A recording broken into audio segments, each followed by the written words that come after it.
Hello everyone, मैं अंकित राघव एक बार फिर स्वागत करता हूँ हिस्ट्री की इस क्लास में।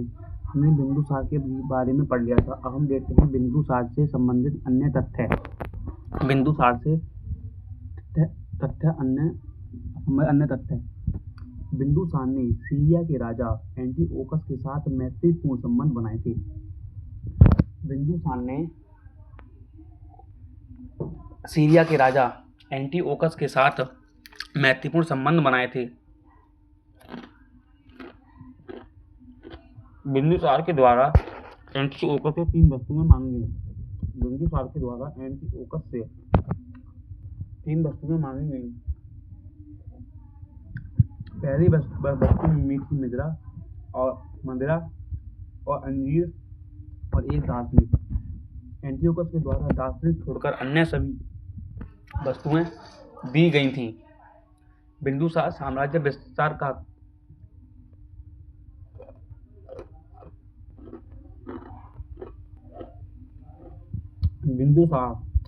विस्तार का कार्य अपने पिता की तरह किया था, लेकिन अपने पिता के साम्राज्य को टूटने से बचाया।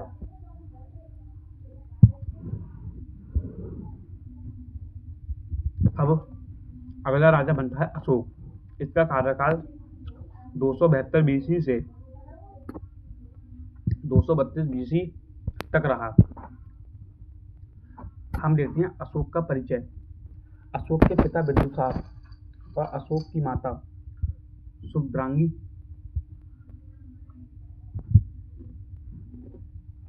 धर्मा थीं।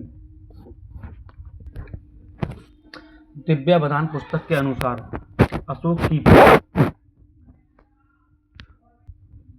दिव्यावधान पुस्तक के अनुसार अशोक की पत्नी देवी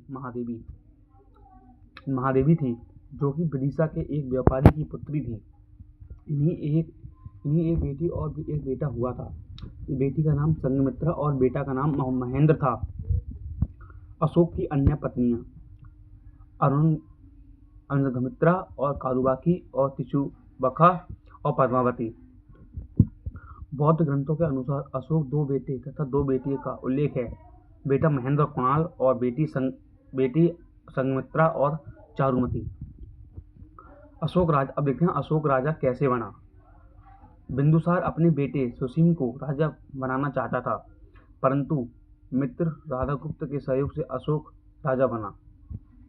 बौद्ध ग्रंथ के अनुसार अशोक अपने 99 भाइयों को मारकर राजा बना था। बौद्ध ग्रंथ के अनुसार अशोक अपने 99 भाइयों को मारकर राजा बना था। हम देखते हैं अशोक का साम्राज्य विस्तार।